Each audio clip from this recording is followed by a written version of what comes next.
Hello again, everyone. This is Game Collector, and this week I have with me Transformers animated Blurr, who is blue, very blue, and he looks like the Mach 5.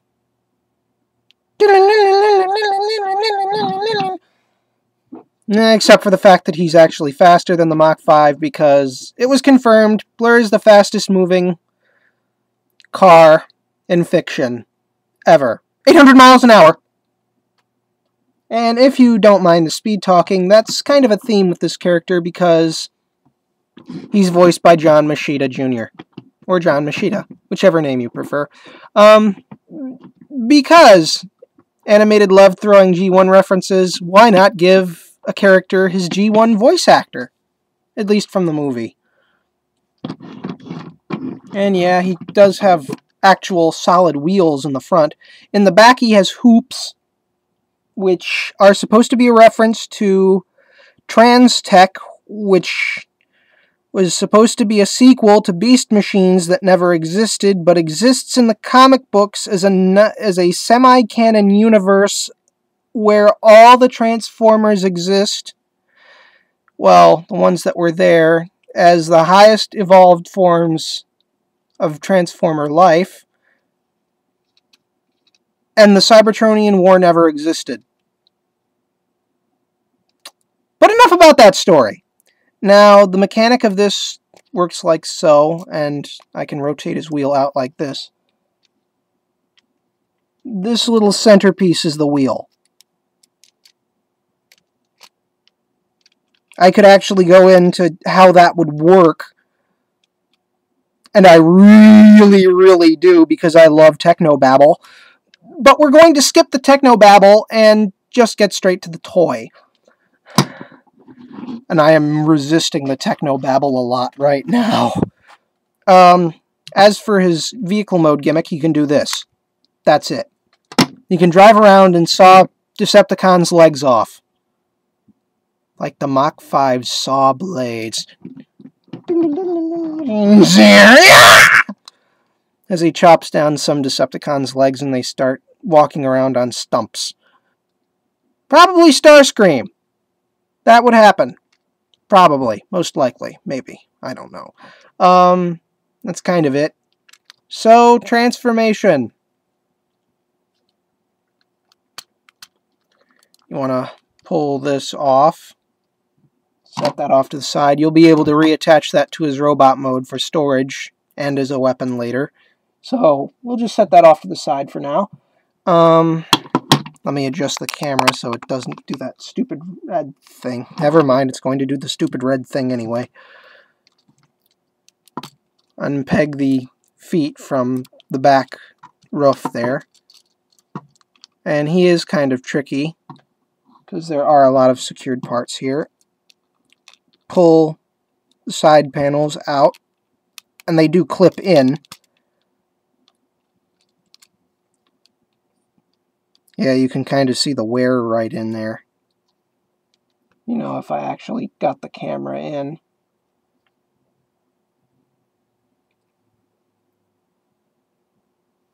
And I'd have to adjust the focus, which I really don't want to do either. So now you have the arms detached from the torso, what will become the torso, and the legs detached from the back. So how do you get these all folded up in the right spots? Well, for one,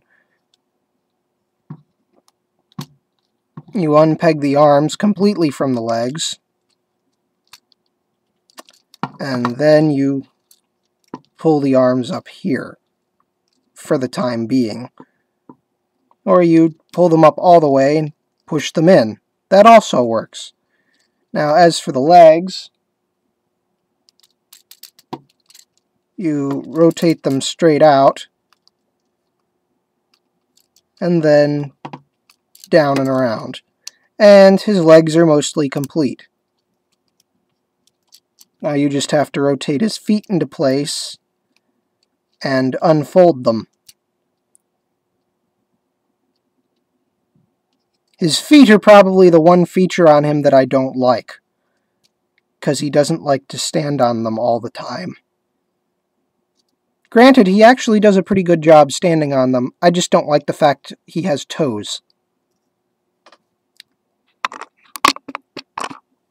Now we have to pull up quite a bit, because for a deluxe, Blurr is frickin' tall. He's also really friggin' skinny.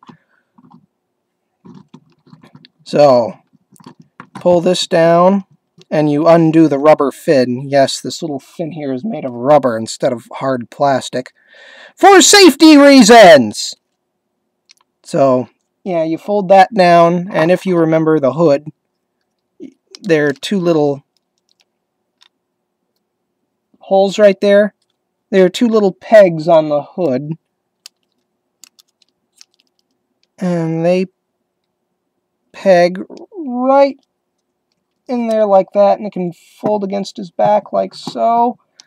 The arms don't want to connect all the way, so make them. Then you take this part, fold it out, raise his arms, because that actually does help a bit with his articulation and kind of makes him look better. And then try to get him to stand up into a proper pose, proper standing pose, which he doesn't really want to do because of his wonky feet. And then you just rotate his head around, and there, it's Blurr, as voiced by John Machida. So he talks really fast all the time, doesn't want to shut up. Also, he can run all the way across the galaxy from, say, like, something akin to Saturn, all the way back to planet Cybertron, on foot, in hours, leaving him out of breath. Or the Cybertronian equivalent of breath. Because robots don't breathe in space. They don't breathe, period. So how would he be out of breath? But anyway, the blue portions right here on the top of his head. Just shine my little pocket light on there, and thankfully, because it has two bulbs, I can actually get the full effect going. And he is one of the few Autobots in the series who doesn't have pupils. He doesn't. You know, him, Prowl, and Jazz don't have pupils. Wow! I didn't notice that until now. Well, I did. It's just that when you think about it, it's really funny that they're the only three. Even Omega Supreme has pupils. Little tiny dots. Now, posability, he does have a waist joint, though it's impeded by his, the hood kibble on his back, which can go up and down. Not sure why. Or the windshield kibble, technically. Thigh is on a ball joint, and the transformation joint can give him some pretty wonky poses. He has real skinny stick legs, which can go at a 90-degree angle, of course. It's kind of scary that they're so thin, but they're made of such sturdy plastic that you're not really worried about anything. Elbows are on a ball joint, and he has that transformation joint again, so you can get double swivel out of it. And the shoulders, which are just the front of the car connected onto a ball joint to the shoulder, can do a full rotation if the kibble doesn't get in the way. And occasionally they will get pulled out. Head is also on a ball joint.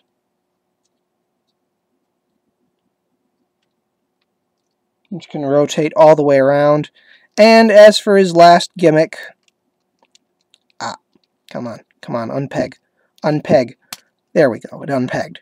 You can fit it over his arm, or over his fist, because you can fit it into either arm because of the little hole right there.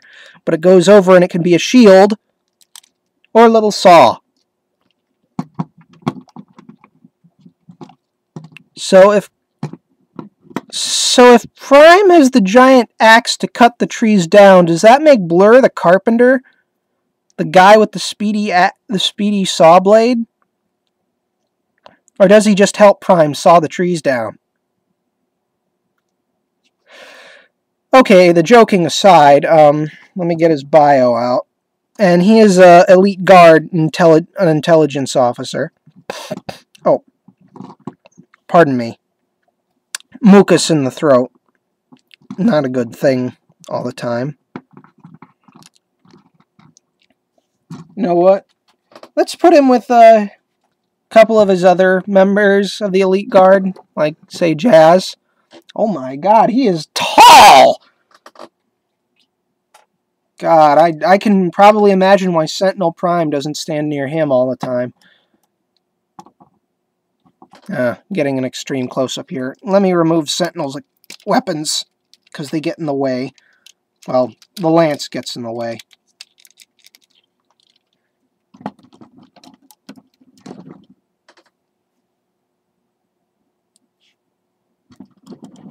It's real hard to put Sentinel next to someone because of his gigantic shoulders. But yeah, he's pretty tall. Let's try measuring him up with Optimus Prime. Whoa.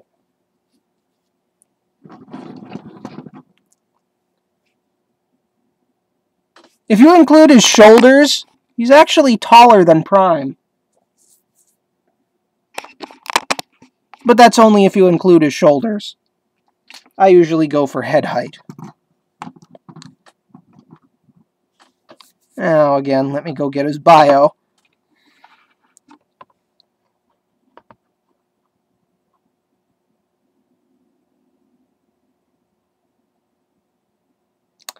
And you can pause here.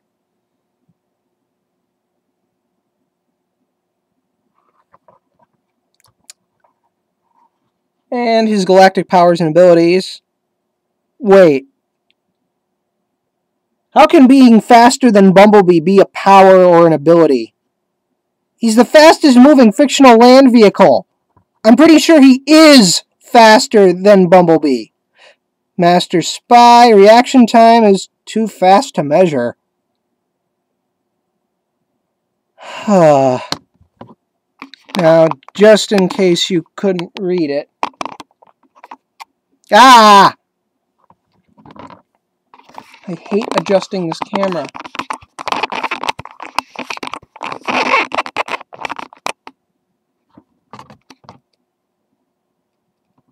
There they are.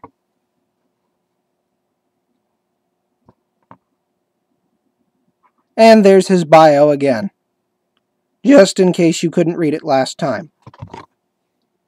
And there's Blurr, being blurry. Maybe he's moving so fast that you can't see him properly, and oh no, wait, I just have to adjust the camera. And, well, this is the very last Elite Guard, or is it? It's not. Well, it is if you count the Elite Guard Deluxes, because I still have one more Elite Guardsman left in the lineup, and you won't be seeing him for another week, because he's big, and I'm not looking forward to that review at all. So I will see you again next week with another review for Transformers Animated. This has been Game Collector. Later.